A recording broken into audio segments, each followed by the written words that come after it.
Welcome to the Pilot Partner training video on getting started with Aircraft Maintenance Tracker. The first step we'll do is from the main page of Pilot Partner, click the sign up button. This is if we have not created an account for our Pilot Partner account yet, and we'll go through the simple sign up wizard of signing up for an account in Pilot Partner. Email address, username, first name, last name, password is all that's required. And we'll end up at the main menu of Pilot Partner at the Pilot Partner dashboard. Now to get to the maintenance tracker, we go to the upper right corner, click on your name, and click My Account. This takes us to the My Account page, where the aircraft maintenance menu item will be on the left side of the screen. We click that, and we'll be at the Select Existing Fleet screen. This is where we would add an aircraft to a fleet that we have already created. But since this is our first time in, we need to create a new fleet to house our airplane. Click the New Fleet button, and then type in the name of your fleet. This can be the name of your flying school, flying club, partnership name, or even the tail number of your aircraft. Something to uniquely identify the group of airplanes or the single airplane that you want to add. You can type in the name, and the name and the short name will automatically be generated. Now notice the short name is something that will be used to access your flying club through a link on the web. You can't have spaces or special characters. We've automatically put the dashes in for you. Then come down to the bottom and type in the tail number of the aircraft you want to add. You can add more than one aircraft. You'll see that this first aircraft that we've added has been added to the list, and then we'll come back down and type in a second aircraft if we choose. That's not required to have more than one, but it's nice that you can do that. Then click Create New Fleet. What Pilot Partner's doing is processing this and setting up your fleet. You're now at the fleet dashboard showing you the status of your two aircraft. From the fleet dashboard, you can also go to the admin panel and manage the members that have access to this. So you can invite other members of your partnership or flying club to view the status of these aircraft. We'll cover that in more detail later. Next, we'll click on the actual aircraft that we want to set up. So in this case, we click here, and we're presented with a message about, do we want to run the MX status wizard? And this wizard will walk you through setting up the aircraft for the first time. But note, it's very important that you have the aircraft's maintenance logbooks with you, because you're going to have to answer some detailed questions. Click the One Wizard button, and then we are at the aircraft maintenance setup wizard. We'll answer some basic questions like, when was the last annual for this airplane? We'll select the date that the annual was completed last. And we'll take a look at the number of engines. In case we're flying a multi-engine aircraft, you can put in the number of engines that you have and the number of cylinders per engine, in case you have a 4-cylinder or a 6-cylinder engine. And then the TBO, the time between overhaul of your engine. Typically it's 2,000 hours, but some of the more high-performance engines get overhauled at 1,700 hours or less. Then the oil change interval. The standard is 50 hours, but some turbocharged aircraft get oil changed as low as 25 hours. Enter those values and then click the arrow to move to the next step. Now we're going to get some more detailed information about your engine, including the model number of your cylinders. If we enter this here, if you know the model number, you'll save yourself a lot of typing later, especially if you're flying a 6-cylinder multi-engine aircraft. We want to enter the date that the engine was installed, which is not necessarily the date that it was last overhauled. Your engine may have been installed many years ago, but has been overhauled once or twice. So in this case, we're going to back this out and say that it was installed back in 2002. And we'll select the correct date. And then we'll enter the date that it was last overhauled. So that date may be more recent than when it was installed. Next, we will start looking at the takt time of when the engine was installed and when it was last overhauled. Now, The value we need to put here is based upon the total airframe time and maybe not necessarily the exact tach time that the tach meter reads. Sometimes the tach meter is installed and not calibrated to the actual total time of the aircraft. So your tach might say 4,000 hours total, when in reality your airplane has 7,500 hours total. If you fall into the situation, there is some help on the right side of the screen under meter offset. This will help you understand how to use the meter offset to handle this situation. But in the case of most airplanes, we can enter just the actual total time that is on the tach of when the engine was installed. And with the installation date entered, now we'll go to the last overhaul date, which is the total time when the engine was last overhauled, which should be greater or equal to when it was installed. So we'll enter 4022.2 for that, and then click the arrow to move to the next step. Now, Pilot Partner has taken all the information in this wizard and has put in all the different items that you'll need, the different meters you might have, tach or Hobbs time, and you can select which one is your primary meter, which meter drives all of your maintenance. Single engines are usually tach time, and multi-engines use the Hobbs for the primary. All your different inspections are listed there, and then we get down into the breakdown of each individual piece of equipment that's on your airplanes. Things from your engine, cylinders, magnetos, and your propeller. Any of these items that don't apply, you can just click the check box next to it and turn it off, and Pilot Partner will not track that.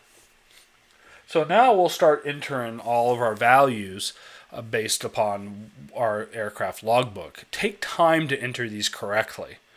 The time in service is when you actually installed that meter. When did that tach first get installed into the airplane?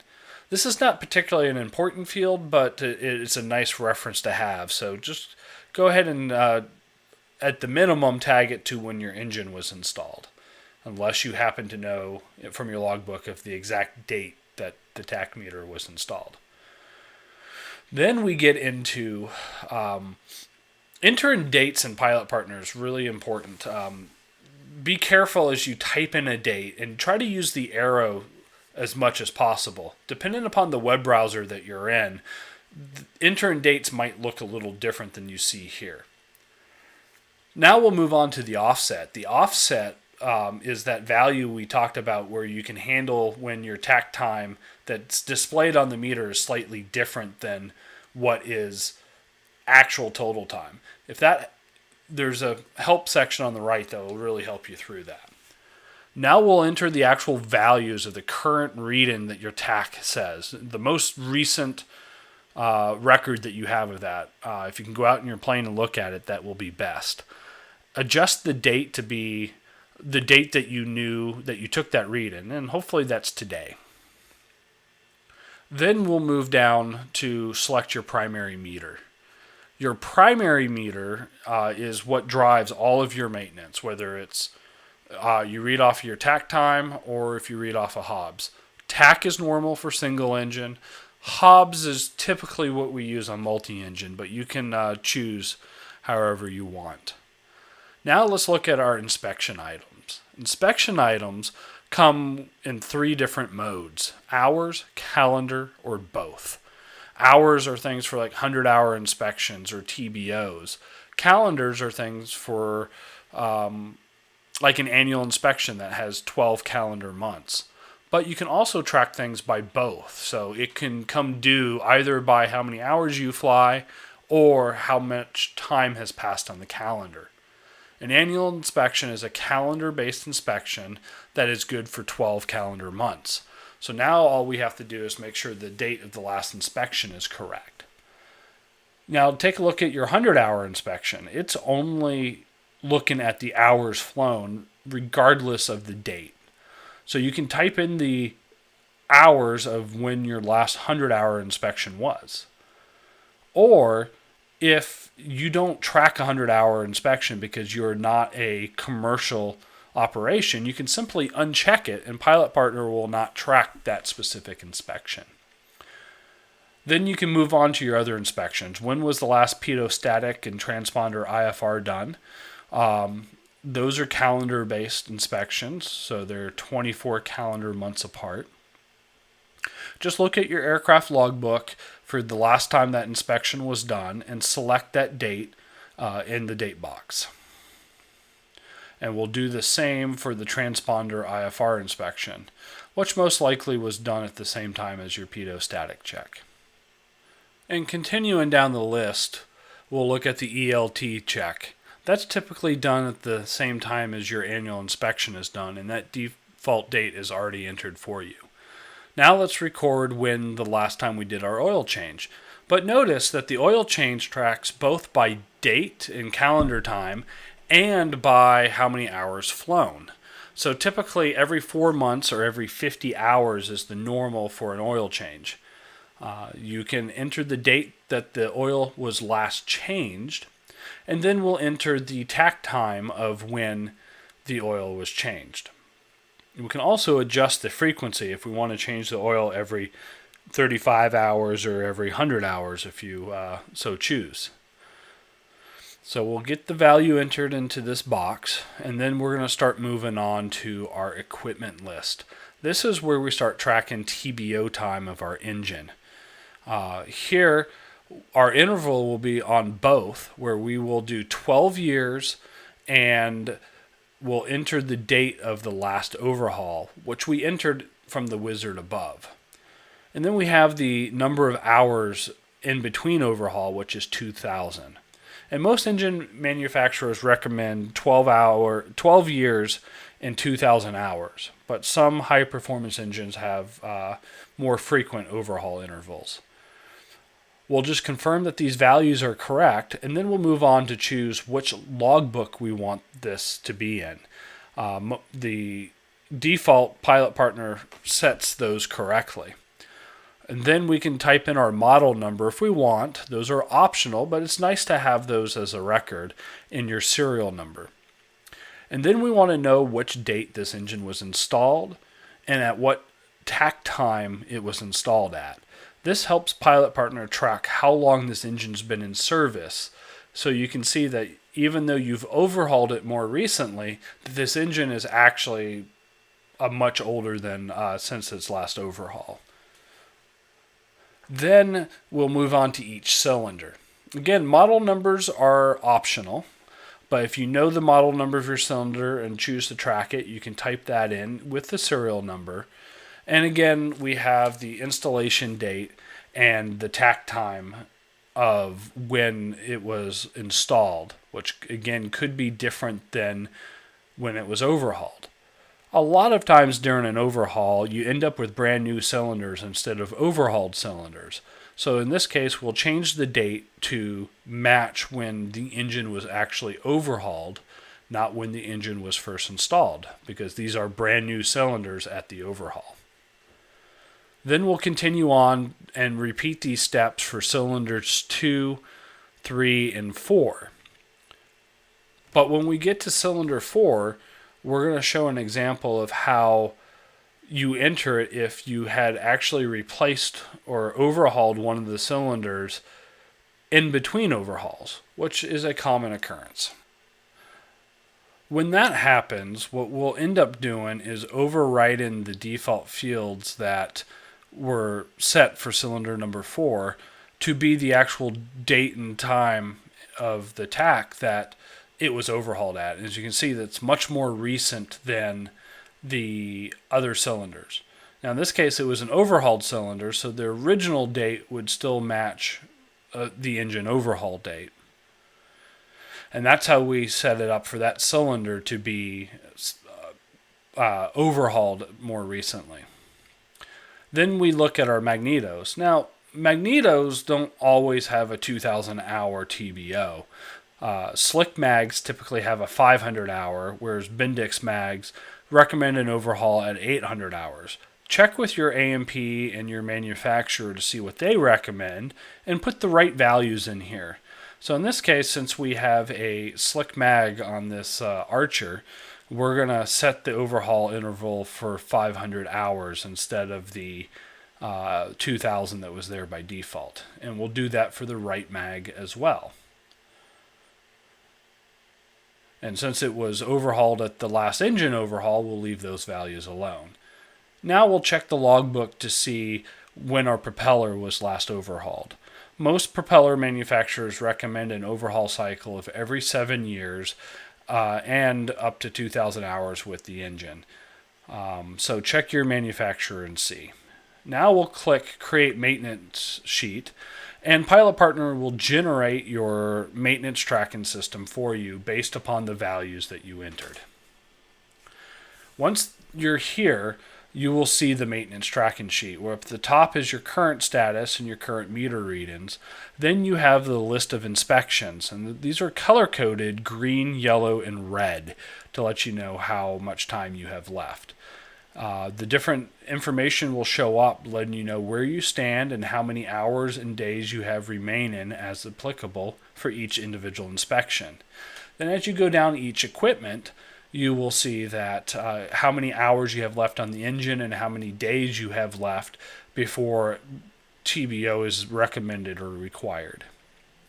Then each cylinder you can track differently, and you can see since cylinder number 4 has been overhauled more recently than the last 3 cylinders, you can see the current status of that, and that'll be really useful when you start looking at compression checks to see where your compressions are versus time in service. Now, our magnetos are currently expired on maintenance, and that's because we've blew past our 500-hour overhaul. And our propeller is yellow because we're only got 215 days left out of that 7-year inspection window. Now, your A&P may actually say that your propeller is fine to go beyond that 7-year limit. And if so, you can actually click Edit and adjust the time window. And let's go ahead and add 2 more years to how long that propeller is. And that has turned that green now. Now if we were to go back and look at our dashboard, you'll see that our numbers have updated to show that we have 11 green inspections, 0 yellow, and 2 that are red. Those are our 2 magneto inspections. So that's a quick reference to show you where your aircraft stands. Now we'll show you how that will update those magnetos when they actually get overhauled. The best way to do that is to click Update Meter and enter a new meter reading. So go out to your aircraft and read what the tech currently says. And a lot of times this is on the actual maintenance invoice that you might have. Type in the new meter reading, and you can see in this case we flew 7.57 hours since our last time we read the meter. Now we'll enter in the correct Hobbs time that we flew, and in this case we flew 9.2 hours Hobbs and 7.57 hours TAC. Then we'll click Add Inspection, and you can come down here and check off any items that were inspected at this time that's on the meter. And when we do that, you'll see that we turned our mags from red to green and given us a fresh 500 hours and 4,000 plus days of time on our magnetos before they need to be overhauled. The other thing that you can do is rerun the wizard at any time. Now, this will delete everything that you have, and you'll walk through that wizard again. Only do this if you've entered a whole bunch of information that's not correct, and going back to the wizard makes a lot of sense. You can use the show options up top to filter what actually shows on the screen. So if you only want to see things that relate to the engine, for example, you can allow Pilot Partner to only show you the things that are the engine, or if you want to see the propeller only. You can also sort it so that it'll only show you those items that are red and yellow that are upcoming. So that will help you find items quickly by using the show options up top. Now, let's invite some members to our fleet to be able to see the status of this aircraft. To do that, you go to Admin and Add Members, type in their email address. Now, if they are already a Pilot Partner member, they'll be added automatically. But if they're not a Pilot Partner member, we'll send them an email invite. Then you need to select which level you want them to participate at, as a member, read-only, or administrator. Members can edit maintenance status and log meter readings and add new items, whereas read-only can only look at the current status but can't touch anything. But an administrator can do the same things a member can, plus has access to invite other members to join this fleet and see the current status of this. This is a great feature for flying clubs, partnerships, and even flight schools to allow multiple people to see their aircraft. Now, because this member was not a Pilot Partner member already, you won't see them added to this list, but they will get an email inviting them to join. As soon as they create their Pilot Partner account, they will show up here in this list. And don't worry, you can remove a user at any time. And that is an introduction to the aircraft maintenance tracking system. Thank you for watching the Pilot Partner training video.